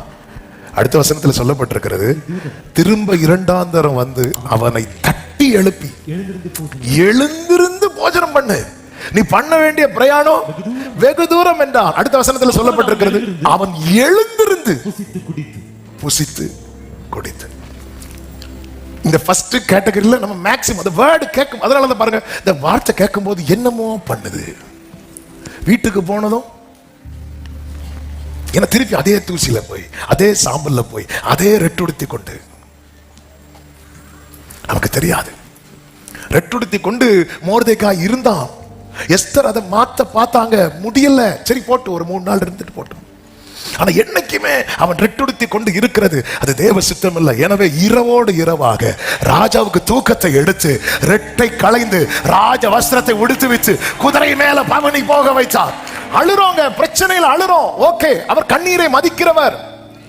மரியாள் மார்த்தாள் அழுதாங்க, 3 நாள் அழுதாங்க, அதுக்கு மேல அழக்கூடாது. வா, ஆண்டவர் வாராரு, மார்த்தாள்கிட்ட கேட்கிறார், மரியாள் அங்க அவ உட்கார்ந்து அழுதுட்டு இருக்கிறான், நீ கூட்டிட்டு வா, நீ எழுந்து பலன் கொள்ளு, அடுத்த காரியத்தை கர்த்தர் செய்ய விரும்புகிறார். இன்னைக்கு சில இழப்புகள் நிமித்தம், சில நஷ்டங்கள் நிமித்தம், சில காரியம் வாய்க்கப்படாதது நிமித்தம், ஆமென், சில நிந்தை நிமித்தம் கண்ணீரோடு யாராவது இதை கேட்டுக்கொண்டிருக்கிறீங்கன்னா உங்க உணர்வுகளை மதித்து கர்த்தர் சொல்ல விரும்புகிற வார்த்தை இது. கர்த்தருடைய வார்த்தையை கேட்ட பிறகு திரும்ப திரும்ப அதே தூசியில போய் உட்காதீங்க. தூசியை தட்டி எழும்புங்கள், பலன் கொள்ளுங்கள். எப்படி பலன் கொள்ள? அதுதான் தானியேல் சொல்லுகிறான். இனி என்னில் பேச்சும் இல்லை மூச்சும் இல்லைன்னு சொல்லும் போது கர்த்தருடைய தூதன் அவனோடு பேச பேச அவன் திடன் கொண்டு எழும்பி சொல்லுகிறான், ஆமே ஆமே, நீர் என்னோடு பேசும்போது ஆமே நான் திடன் கொண்டே, நீர் என்னோடு பேசினீரே, என்னை திடன் கொள்ள வைத்தீரே. பேச பேச வார்த்தை கேட்க கேட்க ஆமே. மோசே இறந்த துக்கம் கொண்டாடினார்கள் என்று வேதத்தில் சொல்லப்பட்டிருக்கிறது. துக்கம் கொண்டாடி முடிந்ததும் கர்த்தர் யோசுவாட்ட என்ன பேசுறார் தெரியுமா? நீ பலன் கொண்டு திடமனதாயிரு, நான் உன் கூட இருக்கிறேன், நான் உனக்கு கட்டளை இடவில்லையா? சரி, கொஞ்ச நாள் மோசே இல்லைன்னு அழுதுக்கோ. கொஞ்சம் எவ்வளவு நாள் அழுவ? ஒரு 4 நாள், 1 மாசம். சரி, 1 மாசம் அழுதுக்கோ. அதுக்கு மேல நீ இப்படியே இருக்க முடியும். அப்ப வாக்குத்தத்தத்தை நீ புறப்படாமல் வாக்குத்தத்தத்தை சுதந்திரிக்க முடியாது. இந்த தூசியை தட்டி எழும்பாமல் உன் வாழ்க்கையில் அடுத்த ஸ்டெப் எடுத்து வைக்க முடியாது. ஆமென். ஆண்டவரே என்னால தாங்க முடியல, அதனாலதான் டைம் கொடுக்கிறார். மரியாளுக்கு டைம் கொடுத்தார், 3 நாள் அழுதுக்கோ. 4வது நாள் மார்த்தாள் வந்து நிக்கிறாங்க, மரியாளுங்க கேட்கிறார், அவ வீட்டுல இருந்து அழுதுட்டு இருக்கிறா, அவளையும் கூட்டிட்டு வா. ஆண்டவர் நீங்க வாங்க. நான் வந்தது அவ கூட சேர்ந்து அழுறதுக்கல்ல, அவள் அழுகையை மாற்றுவதற்காக. நேரம் மார்த்தாள் போய் மரியாள் காதுல சொல்ல, போதகர் வந்து இருக்கிறார், ஒன்னு அழைக்கிறார். மரியாள் எழுந்து எங்கிருந்து பலன் வந்துச்சு தெரியல. ஆமென். எழுந்து ஒரே ஓட்டமா ஓடி போய் இயேசு பாதத்துல விழுந்து அழுதாச்சு. முடிச்சு இயேசு மாதத்துல விழுந்து கண்ணீர் விட்டாச்சு. அவர்கள் அழுகையின் பள்ளத்தாக்கு உருவ கிடந்ததை நீரூற்றாக்குவார்கள், மலையும் குளங்களை நிரப்பும். அவ அழும்போது அவரும் அழுதுட்டார். ஆமென் ஆமென். எப்பொழுது என் கண்ணீர்ல அவர் கண்ணீர் துளி விழுகிறதோ அங்க என் கண்ணீர் நீரூற்றாய் மாறும். ஆமென். ஹல்லேலூயா. இது ரொம்ப முக்கியமானது. ஆமென். எலியாவை பார்த்தது ஒரு பெரிய யோர்தான் என்கிற சவாலை எலியா ரொம்ப சிம்பிளா கடந்தது.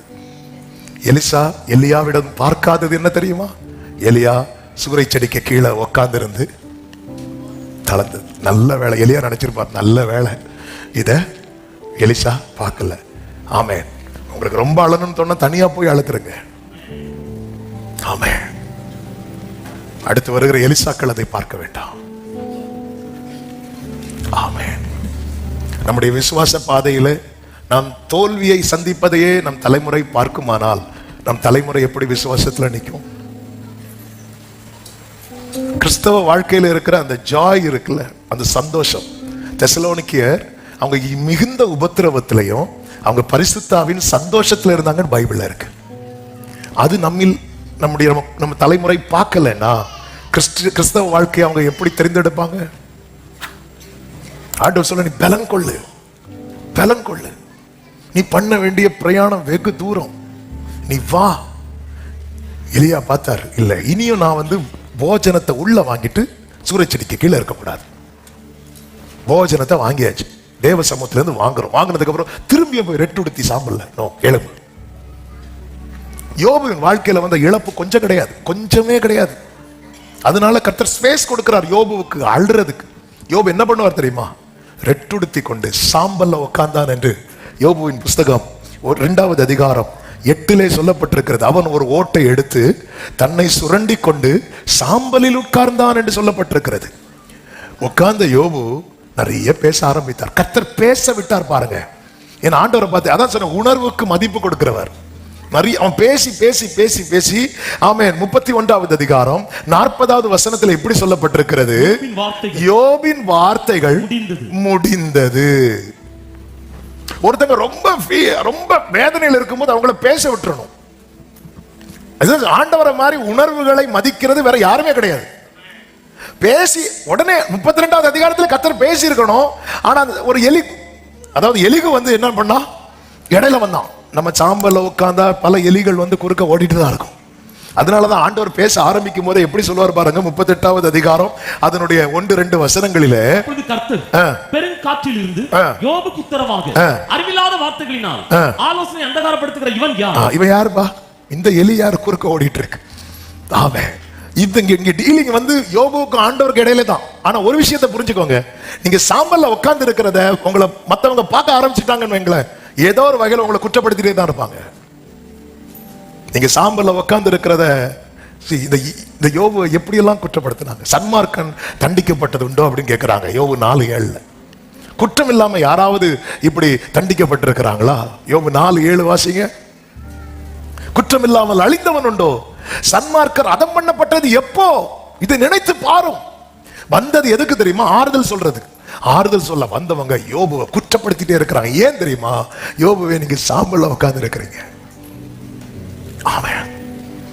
யோபு பேசட்டும் பேசட்டும். பேசி முடிந்ததுக்கு அப்புறம் 38வது அதிகாரத்தின் 3வது வசனத்திலே கர்த்தர் யோபுவை பார்த்து சொல்றாரு, புருஷனை போல இடை கட்டிக்கொள் அப்படிங்கிற. போதும் யோபுவே, சாம்பல் போதும், எழும்பு, இடை கட்டிக்கொள். 40வது அதிகாரம் 7வது வசனத்துல சொல்றார், புருஷனை போல நீ அரை கட்டிக்கொள்.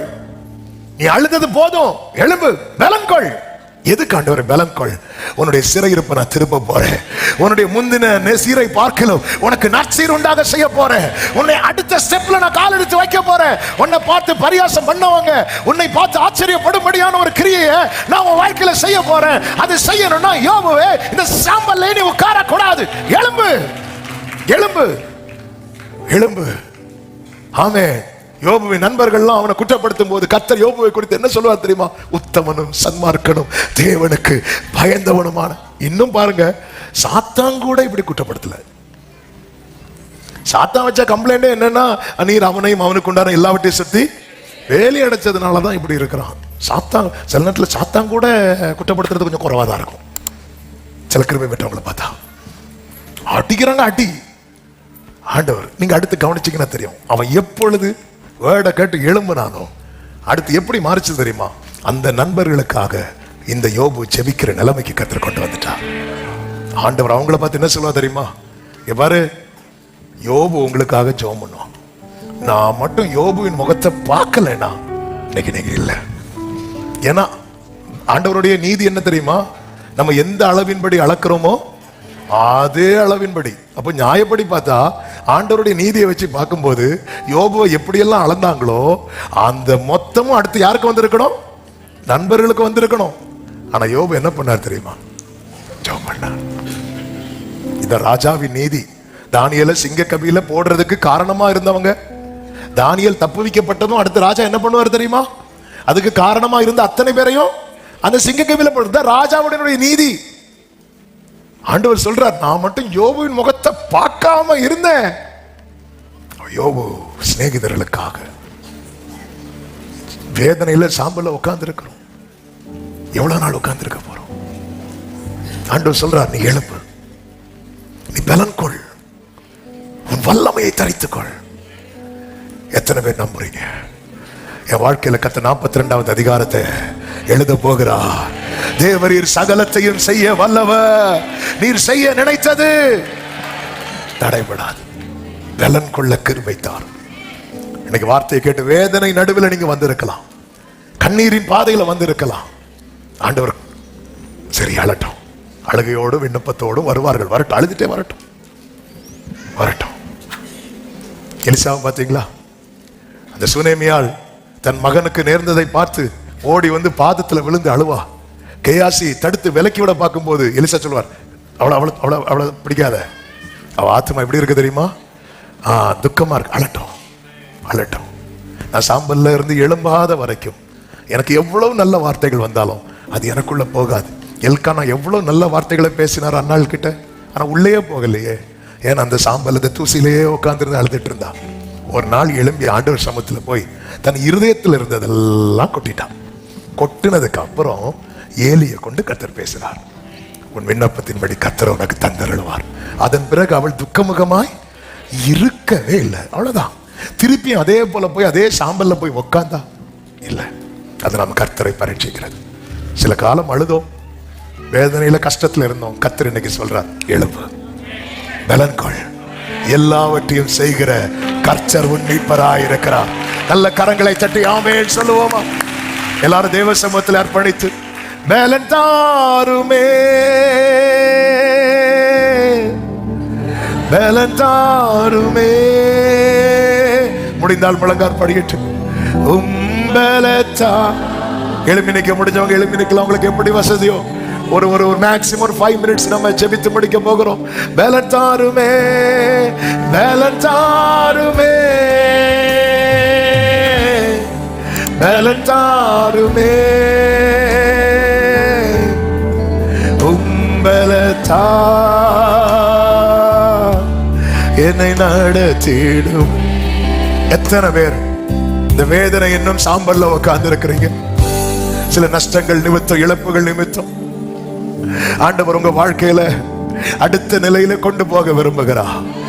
எல்லாவற்றையும் செய்கிற காய்ச்சல் ஆண்டவர் சொல்றது ஒன்னே ஒண்ணுதான், இந்த தூசியை தட்டி நீ எழும்பு. இனியும் போய் உட்கார்ந்து இருந்து அழுதுட்டு இருக்காத. உன்னோடு பேசின வார்த்தைய உன் போஜனமாய் உட்கொண்டு கர்த்தருக்கு காத்திரு. கண்மலைகள் பெயர்க்கும்படியாய் கர்த்தர் உன் கரத்தை பிடிப்பா. ஆண்டவர்ட்ட ஒரே ஒரு கிருபையை கேளுங்க, அப்பா இனியும் போய் நான் அந்த சாம்பல்ல உட்காரக்கூடாது. ஆமென். வலது கரத்தை உயர்த்தி இடது கரத்தை இருதயத்தில் வைத்து, ஆண்டவரே நீங்க யோபிட்டு சொன்னீங்களே, நீ உன் அறை கட்டிக்கொள். நான் பேசுறேன், நான் உன்கிட்ட பேசணும். கொஞ்சம் உன் இருதயத்தில் யோபுவின் வார்த்தை முடிந்தது. எப்பவுமே தேவ சமூகத்தில் நம்ம மனசுல எதுவுமே வச்சிருக்க கூடாதுங்க, எல்லாத்தையும் கொட்டி தீர்த்துடணும். அதுக்கப்புறம் அப்பா பேசுவார் பாருங்க. பேச பேச நான் நம்புறேன், கர்த்தர் பேச பேச யோபு மெதுவா அந்த சாம்பல்ல இருந்து எழுந்திருப்பான். ஆமென். தன் தூசியை தட்டி இருப்பான். அதன் பிறகு அவன் சத்தமிட்டு சொல்லி இருப்பான், தேவரீர் சகலத்தையும் செய்ய வல்லவர், நீர் செய்ய நினைத்தது. ஆமென்.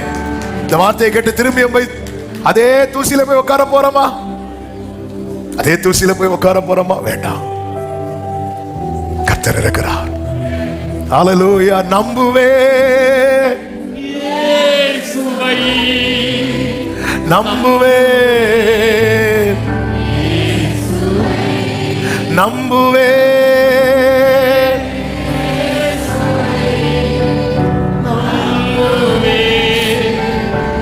பரிசுத்த பிதாவே, நல்ல தகப்பனே, நன்றியோடு துதிக்கிறோம், ஸ்தோத்திரிக்கிறோம். உங்க கிருபை மிகவும் பெரியது. நீர் சபையை நேசிக்கிறீர். வார்த்தைகளை பரத்திலிருந்து கிருபையாய் தந்து எங்களோடு பேசுகிறீர். ஆண்டவரை பலன் கொண்டு சுதந்திரிக்க கர்த்தர் கிருபை செய்யும். நீர் வார்த்தையை நிலைப்படுத்தி ஆலோசனை நிறைவேற்றுகிற நல்ல தகப்பன் அவருடைய வாழ்க்கையிலும் ஆண்டவரே அப்பா நீங்க ஆளுகை செய்யுங்கப்பா. எல்லாவற்றையும் செய்கிறவர் நீர் ஆண்டவரே. அப்படியே நடப்பியும். இனியும் போய் இந்த தூசியில உட்காராதபடி அதை உதறி விட்டு எழும்ப கர்த்தர் கிருபை செய்வீராக. ஒவ்வொருவரையும் ஆட்கொள்ளும், ஆசீர்வதியும், சமாதானத்தோடு அனுப்பி சாட்சியாய் கொண்டு வரும். இந்த வாரம் ஒவ்வொருவருக்கும் மகிழ்ச்சியின் வாரமாய், ஆசீர்வாதமான வாரமாய் கர்த்தர் மாற்றி தருவீராக. மகிமை, கனம், ஸ்தோத்திரங்கள் அனைத்தும் ஒருவருக்கே செலுத்துகிறோம் இரட்சகர் இயேசுவின் நாமத்தில் பிதாவே, ஆமென். சேர்ந்து சத்தமாய் சொல்லுவோம். என் ஆத்துமாவே கர்த்தரை ஸ்தோத்திரி, என் ஆத்துமாவே கர்த்தரை ஸ்தோத்திரி. கர்த்தர் செய்த சகல உபகாரங்களை மறவாதே. ஆமென். நம்முடைய கர்த்தராகிய இயேசு கிறிஸ்துவின் கிருபையும், பிதாவாகிய தேவனுடைய அன்பும், பரிசுத்த ஆவியானவருடைய ஐக்கியமும் சிநேகமும் பாதுகாவலும் நம் அனைவரோடும், எல்லா பரிசுத்தவான்களோடு கூட கர்த்தருடைய வருகை மட்டும் தங்கியிருப்பதாக. ஆமென். ஹல்லேலூயா.